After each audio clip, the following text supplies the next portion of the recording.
Bonsoir à tous. Dans l'actualité ce soir, le durcissement du conflit des retraites. Les syndicats de la SNCF appellent à leur tour à une grève reconductible dès mardi prochain. Même mot d'ordre à EDF ou dans la chimie. Quelles conséquences et quelles réactions au sommet de l'État? Question à Sophie Brune et à Michael Darmon à l'Elysée. La Hongrie confrontée à une marée rouge. Dernier bilan, 7 morts ou disparus après l'accident industriel. L'Europe s'inquiète car le Danube sera sans doute contaminé. Arnaud Boutet est sur place. Abattu mais pas vaincu, c'est la première réaction de Jérôme Kerviel après sa lourde condamnation. Ce soir, la Société Générale lui tend la main pour trouver un compromis sur les dommages et intérêts. Dominique Verdaillan sera en direct.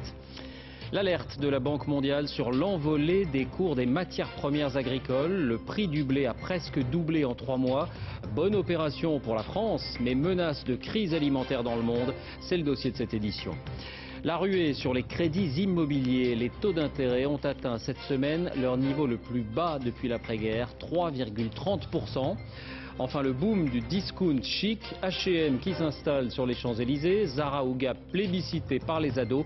Quelle est la recette du prêt-à-porter pas cher? Notre enquête tout à l'heure. Bienvenue dans ce journal. Cette fois, c'est une certitude. Le conflit des retraites est donc engagé dans une nouvelle phase après la RATP, après le secteur maritime. La SNCF ou le secteur de l'énergie entre dans la danse. Les préavis sont reconductibles. Autrement dit, la grève pourrait être prolongée de jour en jour à partir de mardi prochain. Précision, Romain Messi, Alexis Delcourt. Un trafic perturbé et des voyageurs à quai plusieurs jours de suite. C'est le pari des cheminots de la SNCF. Réunis cet après-midi, les 4 grands syndicats CGT, CFDT, Sudrail et UNSA appellent à une grève reconductible à partir du 12 octobre prochain. Une montée en tension dans la bataille contre la réforme des retraites. Et si les cheminots ne seront pas concernés dans l'immédiat, ils assument cette radicalisation. Nous, on souhaite, c'est montrer l'exemple aux autres salariés, montrer la voie et qu'ils nous rejoignent effectivement dans le mouvement. On a un gouvernement qui ne veut rien entendre, qui reste complètement sourd aux exigences d'un mouvement qui est soutenu, rappelons-le, par 71% de la population. Il va falloir, évidemment, peut-être mettre un braquet aujourd'hui au-dessus et donner une autre dimension au mouvement. Il y a 2 jours, à la RATP, les syndicats ont déposé un préavis de grève illimité à partir du 12 octobre. Elle pourrait toucher les transports en commun un peu partout en France. Appel à la grève également de la CGT dans les secteurs du gaz et de l'électricité, ou encore dans les raffineries de Total. Un mouvement auquel pourraient se joindre les chauffeurs routiers. Force ouvrière et Sud les invitent aujourd'hui à une grève reconductible. Ce soir, dans leur bras de fer avec le gouvernement, les opposants à la réforme affichent leur détermination. Les leaders syndicaux, eux, gardent le silence. Bonsoir Sophie Brune, vous êtes en direct de la gare du Nord à Paris. Cette radicalisation, c'est un pari des syndicats et notamment de la CGT. Oui David, c'est un pari ambitieux. Les syndicats veulent vraiment continuer, amplifier les preuves de force qu'ils ont lancées face au gouvernement. Alors on l'a vu, la CGT est en pointe dans ce combat. Ce qui est remarquable ce soir, c'est que les préavis dépassent les secteurs un petit peu traditionnels. Il n'y a pas que les transports ou la fonction publique, on l'a vu, les mines, l'énergie, peut-être demain aussi la métallurgie appellent à des grèves reconductibles. C'est tout à fait inhabituel, ce qui semble montrer que la CGT a l'intention de lancer un maximum de force dans cette bataille. Cependant, c'est un pari évidemment risqué pour les syndicats. Difficile d'abord de savoir si les salariés vont les suivre, si les salariés sont prêts à perdre plusieurs jours de salaire dans un contexte économique tendu. Difficile aussi de savoir si le gouvernement est prêt à fléchir face à cette menace. Sophie Brune, à la gare du Nord. Merci Sophie. Quelle réaction précisément au sommet du pouvoir?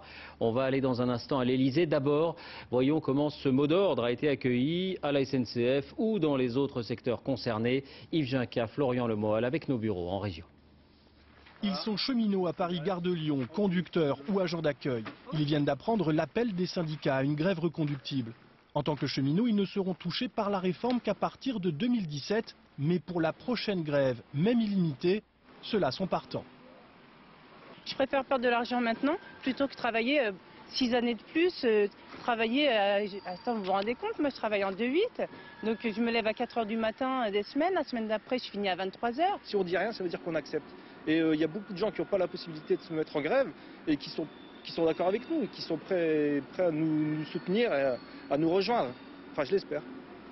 À la gare de Toulouse, même motivation, même si certains agents expriment leur réticence. C'est pas forcément une bonne chose de dire on va conduire le pays vers une situation un peu critique pour arriver à faire bouger un peu le gouvernement. Je ne sais pas la tournure que ça va prendre, mais bon, pourquoi pas. La grève reconductible, s'il faut en arriver là pour faire bouger le gouvernement, pourquoi pas.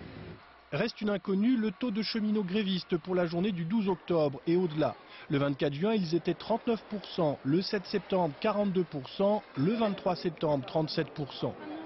Certains agents que nous avons rencontrés aujourd'hui nous ont d'ailleurs indiqué qu'ils ne feraient pas grève, mais ils n'ont pas voulu s'exprimer devant la caméra.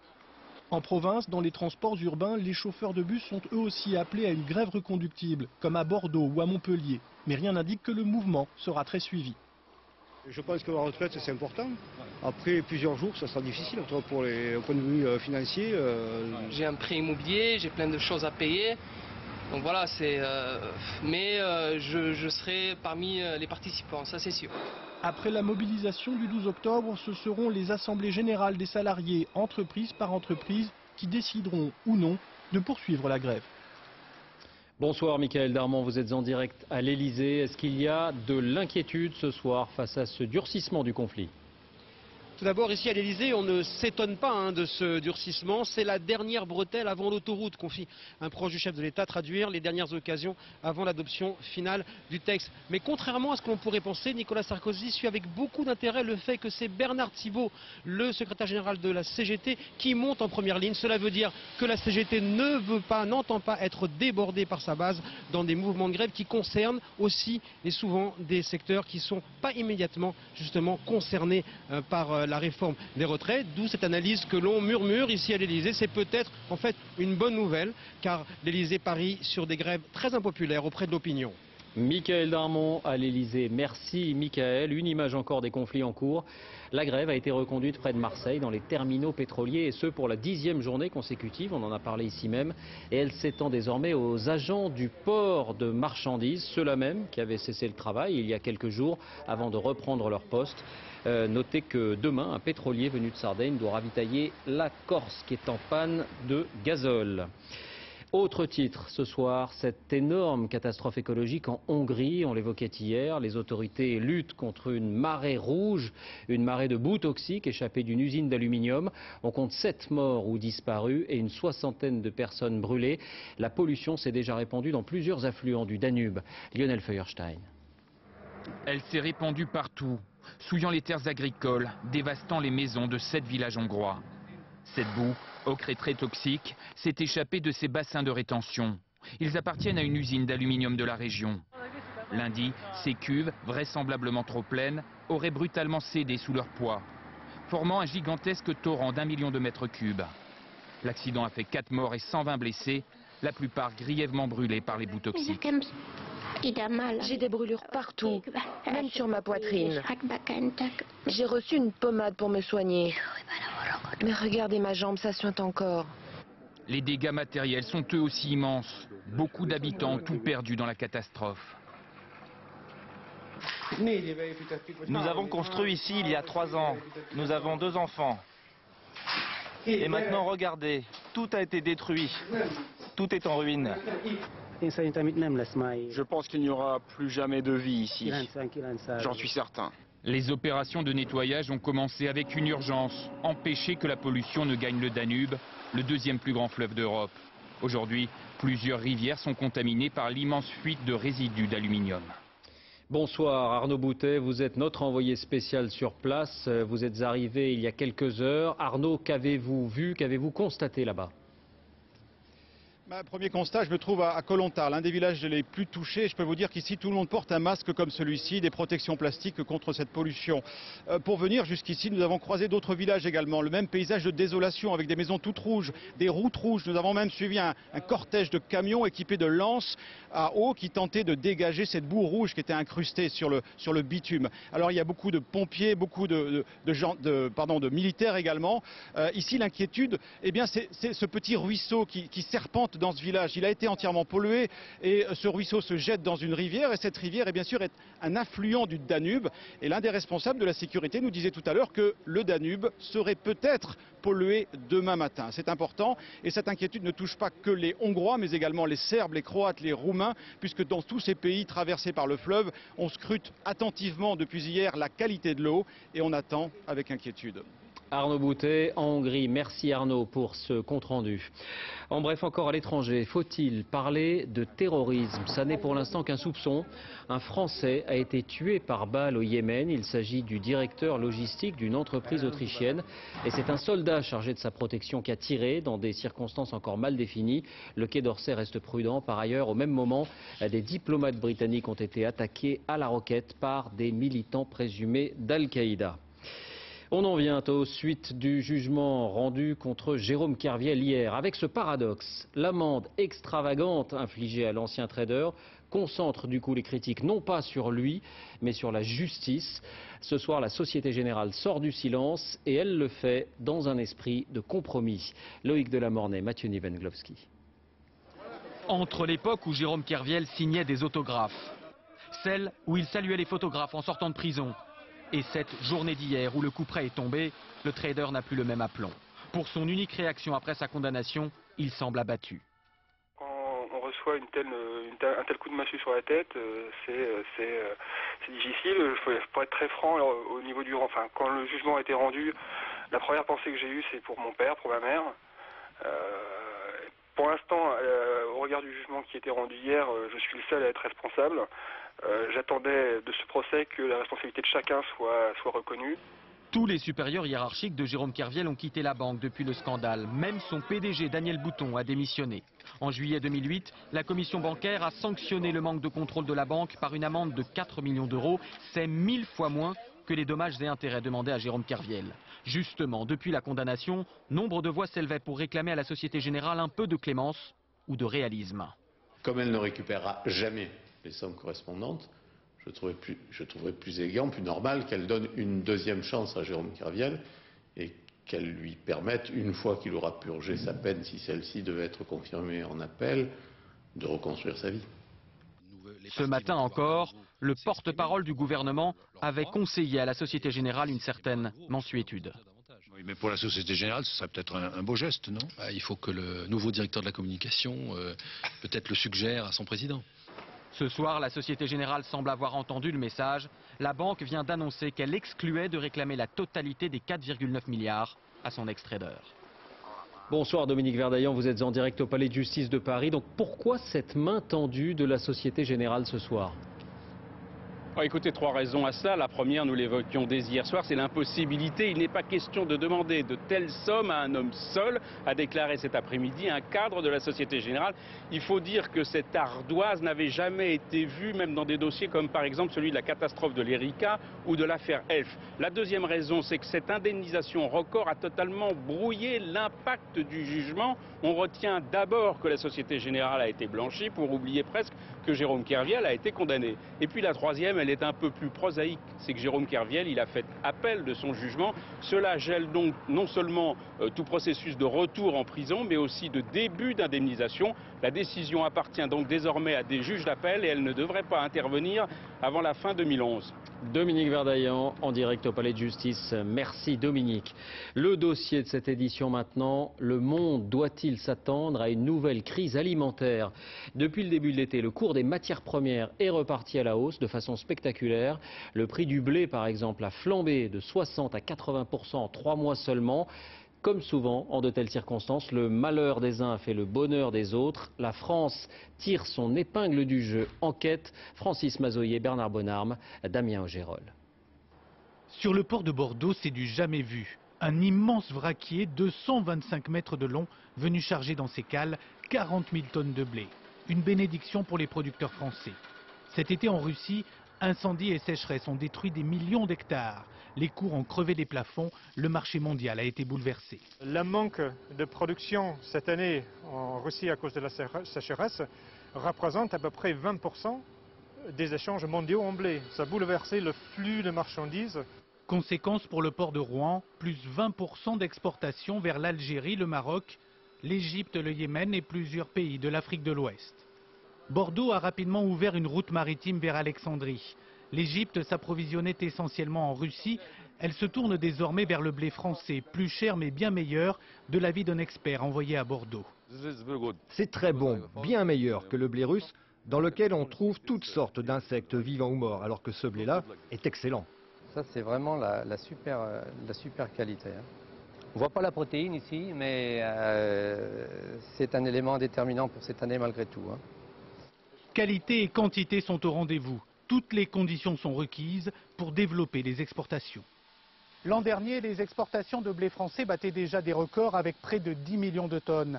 La nouvelle donne sur le marché mondial cette année pourrait permettre de dépasser les 11 millions de tonnes. Une bouffée d'air pour cet agriculteur en difficulté, un producteur du Lot-et-Garonne qui écoulait la plupart de son blé dans le sud-ouest. Cette année, plus de la moitié de sa récolte est exportée et les prix ont flambé. On atteint des niveaux de prix aujourd'hui qui vont nous permettre, si ça se maintient dans ces conditions actuelles, de combler nos déficits de l'année dernière et d'essayer de sortir des bilans pour le moins positifs ou au moins équilibrés pour l'année prochaine.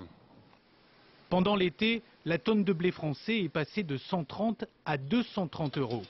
Une envolée due en partie à la spéculation. Les spéculateurs aujourd'hui ont amplifié une augmentation des prix. Probablement qu'un tiers de la hausse est due aujourd'hui à des fonds d'investissement. Cette montée en flèche des prix du blé peut entraîner des dégâts collatéraux pour les éleveurs de bétail et pour les consommateurs qui craignent une augmentation du prix de la baguette. Mais cette fois, la mondialisation a clairement favorisé les producteurs de blé français. La politique en bref, le magazine Le Nouvel Observateur publie la lettre, des extraits en tout cas de la lettre de démission de Bernard Kouchner envoyée à Nicolas Sarkozy au mois d'août.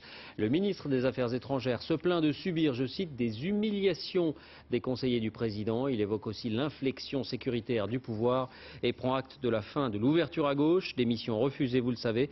Bernard Kouchner qui pourrait quitter le gouvernement lors du prochain remaniement. Et puis, notez-le, on connaît la date des élections cantonales. Dernier scrutin avant la présidentielle. On votera les 20 et 27 mars de l'année prochaine pour renouveler la moitié des conseillers généraux. L'actualité judiciaire avec ce procès au Havre qui en rappelle d'autres, celui d'une liaison interdite. Un professeur d'histoire-géographie a été jugé aujourd'hui pour avoir entretenu une relation amoureuse avec l'une de ses élèves âgée de 15 ans. Fanny Stenler, Chloé Cormery avec Arnaud Comte. C'est l'histoire d'une passion interdite qui s'achève devant la justice. Ce professeur d'histoire-géo de 39 ans est désormais inscrit au fichier des délinquants sexuels. Durant un an, il a vécu une histoire d'amour avec l'une de ses élèves, âgée de seulement 15 ans. Tout commence sur Facebook où l'adolescente demande à son professeur d'être son ami. Puis la relation virtuelle devient réelle. Mais au bout de 6 mois, cet enseignant, marié et père de 2 enfants, réalise que l'histoire est impossible et rompt avec l'adolescente. J'ai cru à tout ce qu'il m'avait dit. Il m'a promis plein de choses et en fait, c'était que du mensonge et je me suis fait avoir. Enfin, je pensais pas déjà en arriver là, donc je voyais pas le danger que notre relation causait. Le cœur brisé, la jeune fille se confie alors à sa mère. Celle-ci porte aussitôt plainte contre le professeur qu'elle avait déjà mis en garde. Et malgré l'interdiction que je lui ai donnée, que ce soit par MSN, Facebook, portable, des rencontres, il a continué à voir ma fille derrière mon dos, quoi. Et ça pour vous c'est inacceptable? Pour moi c'est inacceptable en tant que maman et lui en tant que professeur qui avait 39 ans, quoi. Depuis, l'enseignant affirme qu'il a réalisé son erreur. Avec le recul, il dit qu'il s'est laissé emballer et il le regrette et il va se reconstruire. Et il n'aurait pas dû faire ça. Cet après-midi, le professeur a été condamné à 5 mois de prison avec sursis pour corruption de mineurs. Il a par ailleurs été suspendu de ses fonctions au collège. L'actualité à l'étranger avec un destin tragique et extraordinaire qui témoigne du climat de répression en Iran. Vous vous souvenez sans doute de cette jeune femme tuée lors des manifestations contre le régime. Elle était devenue une icône. Eh bien, une autre jeune femme portant le même nom a été confondue avec elle par les médias. Le début d'un engrenage qui l'a finalement menée à l'exil. Arnaud Boutet, Carlos Fuchs. C'était en juin 2009, lors de la révolte iranienne. Une jeune inconnue est abattue dans la rue. La vidéo de son agonie fait rapidement le tour du monde. Son nom, Neda, envahit l'Internet. Puis c'est ce visage, Neda Soltani, devient l'icône de la révolution verte. Tous les médias diffusent cette unique photo récupérée sur Facebook. Mais tous se trompent de personne. Neda Soltani n'est pas morte. Elle vit désormais à Francfort et brandit la photo de la victime, son homonyme. Ça, ce n'est pas moi, c'est Neda Soltani. Ça, c'est moi. Deux Neda, deux visages. 15 mois après la mort de Neda Agha-Zoltan, l'autre Neda figure encore sur les blogs, ou plus grave, sur certains sites de presse, comme le journal anglais The Guardian. Ils refusent toujours de retirer la photo. Et ils la conservent encore dans leurs archives. Neda a dû fuir les autorités de son pays, qui voulaient faire croire qu'il n'y avait qu'une seule Neda et qu'elle était bien vivante. J'ai été accusée de trahison. J'ai été accusée d'espionnage. Et maintenant, je suis là, en Allemagne. Je suis considérée comme une réfugiée politique, alors que je n'ai jamais fait de politique. Neda Soltani enseignait la littérature anglaise à Téhéran. Elle doit aujourd'hui apprendre l'allemand pour mieux s'intégrer. En classe, elle se fait appeler Zara et devant ses camarades n'évoque jamais son histoire. Elle n'a revu ni ses parents ni ses amis. Ce fut une énorme erreur qui a détruit ma vie. L'Allemagne sera donc son nouveau pays pour tenter de refaire sa vie.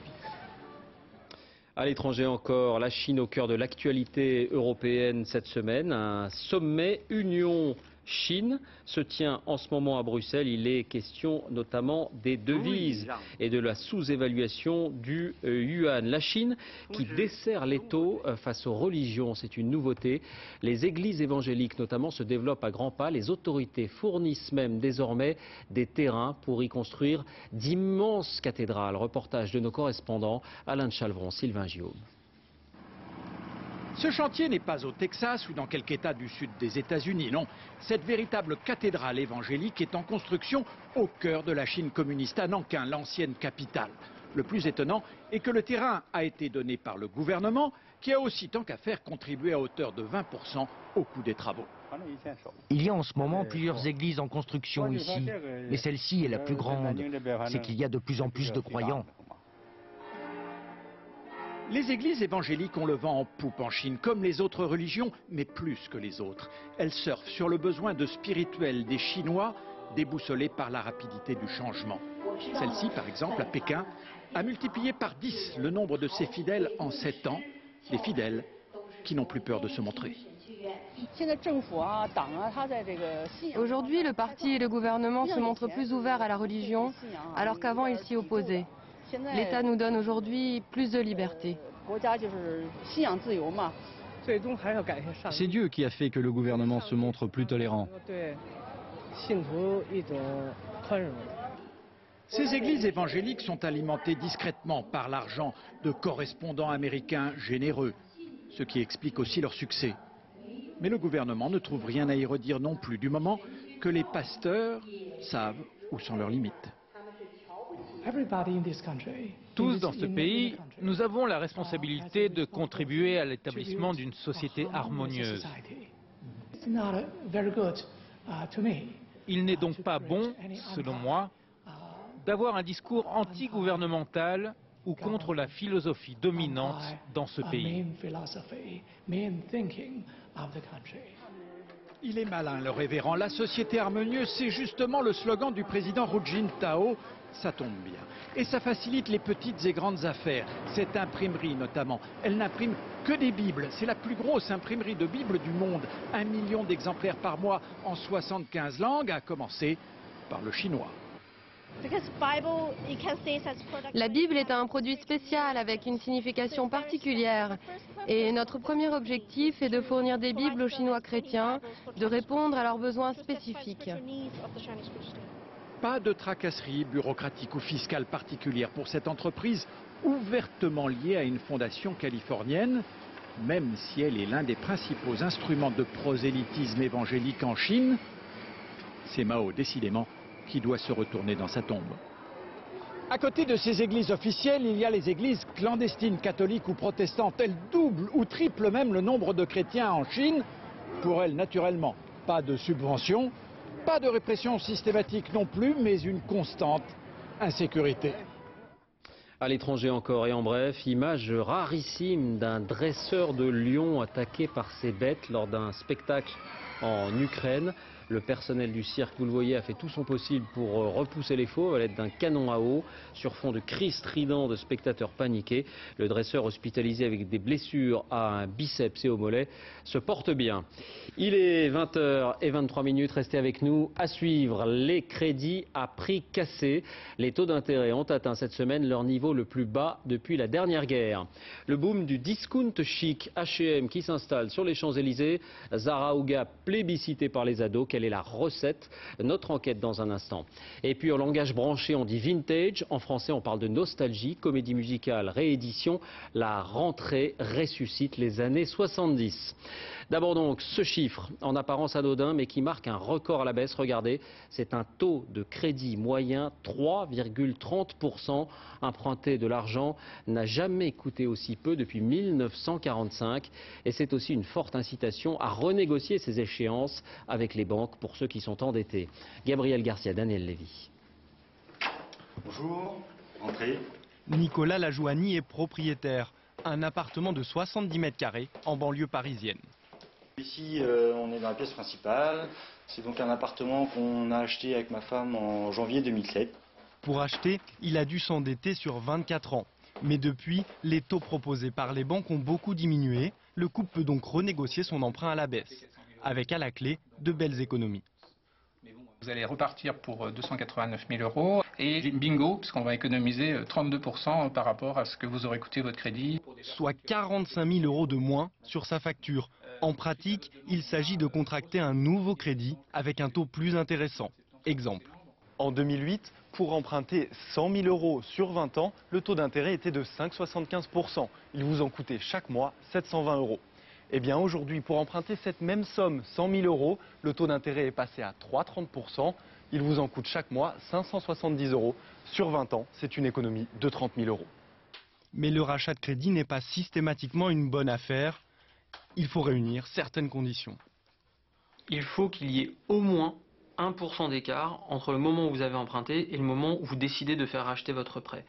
Enfin, les économies réalisées diminuent avec le temps. Dans un emprunt, vous payez d'abord les intérêts avant de rembourser le capital. Dans notre exemple, au-delà de 8 ans, le rachat de crédit n'est plus une opération rentable. Cela reviendra à verser de nouveaux intérêts à une banque. Selon les professionnels du secteur, les taux d'emprunt devraient rester exceptionnellement bas jusqu'à la fin de l'année. Un phénomène de mode maintenant. Il y a quelques années, on évoquait le retour des années yéyé. Eh bien, cette rentrée 2010, voici maintenant la fureur des années 70. Mike Brandt, Joe Dassin et bien d'autres. Pour être branché aujourd'hui, il faut avoir l'œil dans le rétroviseur. Les comédies musicales font le plein de fans nostalgiques. Gian Benzina, Vincent Barral. Ils sont indétrônables dans les mémoires comme dans les bacs à disques. Les artistes des années 70 s'offrent en retour sur les scènes parisiennes. 35 ans après son dernier concert, Mike Brandt est à nouveau à l'affiche. Il va sûrement pleurer, ça c'est clair. Laisse-moi t'aimer.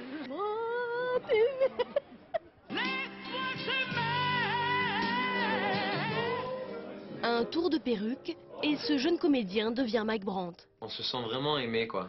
La perruque plus les habits de lumière, ça fait que lorsque le rideau s'ouvre, on entend des oh.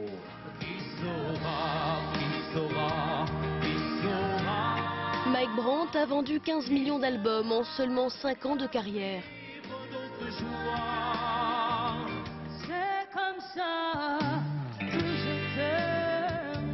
Depuis sa mort, le chanteur figure parmi les meilleures ventes. 170 000 CD écoulés chaque année. Un succès rencontré aussi par Joe Dassin. Son fils lui rend hommage le temps d'un spectacle musical.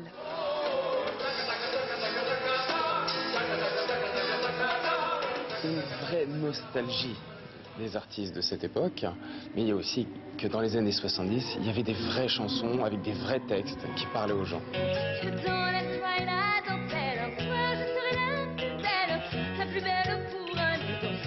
L'ambiance est assez morose en ce moment, donc forcément à cette période c'est plus léger.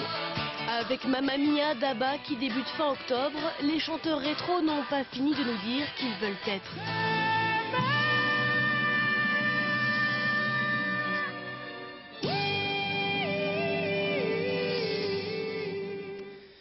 En bref, on a appris la mort de la chanteuse et actrice Colette Renard. Colette Raget, de son vrai nom, a enregistré 52 disques qui ont souvent été de très grands succès populaires. Elle a triomphé en interprétant plus de 1000 fois dans le monde entier le personnage d'Irma la Douce. Un extrait pour le plaisir. Est-ce qu'il reviendra jamais, mon petit homme qui m'aimait? Vous en foutez tous, ce qui Irma la Douce en crève. Bon, pour moi, vous savez, vous pouvez tous crever. Comme ça, j'aurai mes soirs pour le revoir en rêve. C'était le pont de Caulaincourt. Colette Renard avait 86 ans. Avant de refermer ce journal, je vous en rappelle l'un des principaux titres, le durcissement du conflit des retraites. Les syndicats de la SNCF appellent à leur tour à une grève reconductible dès mardi prochain. Même mot d'ordre à EDF ou dans la chimie. D'autres secteurs pourraient prendre également le relais dans les jours qui viennent. Et puis cela fait 281 jours qu'Hervé Guéquière et Stéphane Taponnier, ainsi que leurs 3 accompagnateurs, sont retenus en otage en Afghanistan. Nous ne les oublions pas. Voilà, pour la mode à petit prix, ce sera sans doute pour l'édition de demain. Merci à vous tous. Tout de suite, la météo. Laurent Romeshko nous annonce le retour du beau et du chaud. 20h35, votre nouvelle série, Les vivants et les morts, avec Robinson Stévenin et Marie Denarnaud notamment. À demain.